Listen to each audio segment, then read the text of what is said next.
Now today, friends, we continue on in the story of David as we follow his exploits. He's now been made king. He's brought the ark of God up to Jerusalem. And when he got it up there, he wanted to build God a house. God told him that he would not be able to do it himself, but that God would build David a house. And then the Lord made his covenant with David, a great covenant, and actually whole prophecies that follow most of the book of Psalms rest upon that covenant God made with David.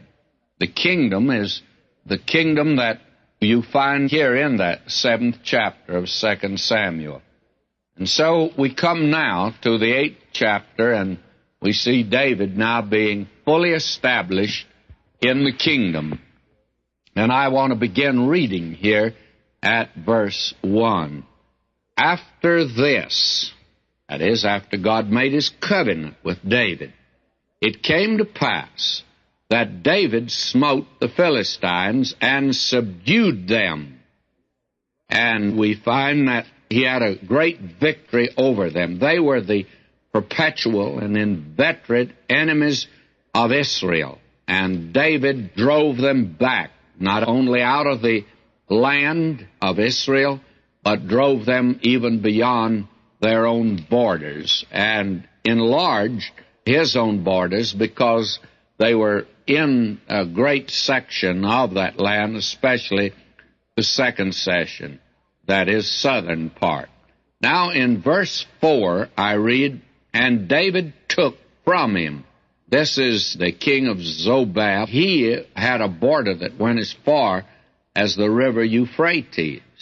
And we're told that David took from him 1,000 chariots, 700 horsemen, 20,000 footmen. And David hewed all the chariot horses, but reserved of them for 100 chariots. Quite interesting the way David got rid of these horses.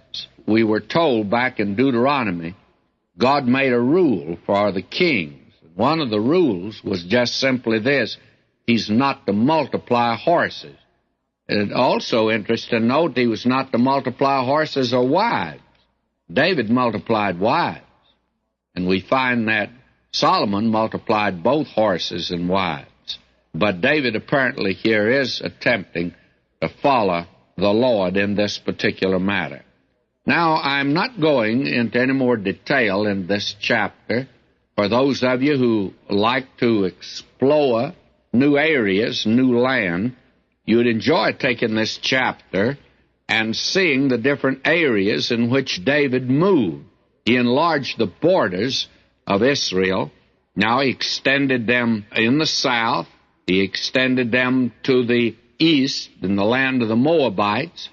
And we find here he extended them in the north, the Syrians of Damascus. David was able to take them. And so we find that Syria and Moab, Ammon and the Philistines and the Amalekites, all of these became subject to David. And we are told in verse 13, and David gat him a name when he returned from smiting of the Assyrians in the valley of Salt, being 18,000 men. And we are told he put garrisons in Edom. Throughout all Edom put he garrisons, and all they of Edom became David's servants. And the Lord preserved David whithersoever he went. So that now is in the south to the east, in the southwest, southeast, and to the east, and now to the north, why David was able to push back his borders, enlarge the kingdom. Wasn't any use to say he pushed them to the west, because that's where the ocean was, and they had already were that far. The border in the west was the Mediterranean Sea.